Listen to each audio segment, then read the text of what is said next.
মই শ্ৰী আক্ৰান্তা ফুকন। মই গুণমালা পুথিৰ বিষয়ে ক'বলৈ লৈছোঁ। নাহি বৰ্ণনাৰ ছটা, ঘটনাৰ ঘনঘটা, নাহি তত্ত্ব নাহি উপদেশ, অন্তৰে অতৃপ্তিৰ বাবে, ভাং কৰি মনে হবে, শেষ হয় হৈলনা শেষ।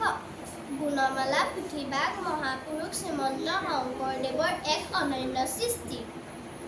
মহাভাগৱতৰ সাৰমৰ্ম মাত্ৰ ৬টি অধ্যায়ত সমাপ্তি কৰি ৰচনা কৰা গুণমালা পুথিভাগ মহাপুৰুষ শংকৰদেৱৰ এক অনন্য সৃষ্টি হিচাপে গণ্য কৰা হয়। কোঁচ ৰজা নৰনাৰায়ণৰ ৰাজসভাত মহাপুৰুষজনাৰ ভাগৱত পাঠ শুনি থাকোঁতে বিচাৰ কথাত বিদ্যমান ব্ৰাহ্মণ পণ্ডিতসকলক কোঁচ ৰজাই মহাভাগৱতৰ শাস্ত্ৰভাগ একেদিনাই পঢ়িব পৰাকৈ লিখি দিবলৈ দিয়া নিৰ্দেশনাত বিদ্যমান ব্ৰাহ্মণ পণ্ডিতসকলে একেমুখে অসম্ভৱ বুলি কোৱাৰ বিপৰীতে শ্ৰীমন্ত শংকৰদেৱ গুৰুজনাই সাঁচিপাতত কুসুমমালা, স্তম্ভত কৃষ্ণস্তৱ বা ব্ৰহ্মস্তুতি অথবা গুণমালা পুথিভাগ একেৰাতিৰ ভিতৰতে লিখি ৰজাক প্ৰদান কৰিছিল। ভাগৱত প্ৰেমময় গুণমালা পুথিভাগ ভক্তিৰ মাধ্যমৰ এক তত্ত্বমূলক গ্ৰন্থ।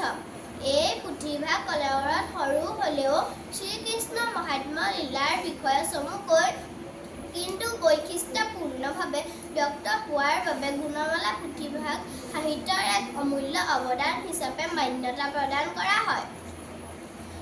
আৰু লগতে একশৰণ হৰিনাম ধৰ্মৰ অনুগামীসকলে এই পুথিভাগক অতি পবিত্ৰ বুলি জ্ঞান কৰাৰ লগতে আমাৰ গুৰুআসনত প্ৰতিষ্ঠা কৰে।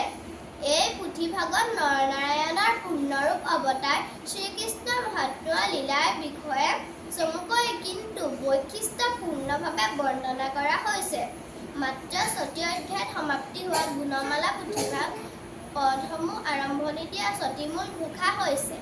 প্ৰথম অধ্যায়ত ৰাম নিৰঞ্জন পাতক ভঞ্জন, দ্বিতীয় অধ্যায়ত হৰি ৰাম ৰাম হৰি ৰাম ৰাম, তৃতীয় অধ্যায়ত কহ হৰি ৰাম নকৰাবি ৰাম, চতুৰ্থ অধ্যায়ত ত্ৰাহি ত্ৰাহি ৰাম নকৰাবি ৰাম, পঞ্চম অধ্যায়ত ত্ৰাহি ত্ৰাহি ৰাম কৰিলো প্ৰণাম, ষষ্ঠ অধ্যায়ত বোলাৰাম চাৰিয়ান কাম।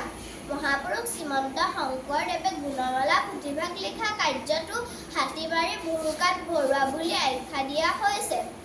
ভক্তি তত্ত্বমূলক সাহিত্যত গুণমালা পুথিভাগৰ স্থান সকলোতকৈ উদ্ধত বুলি গণ্য কৰা হৈছে। ধন্যবাদ।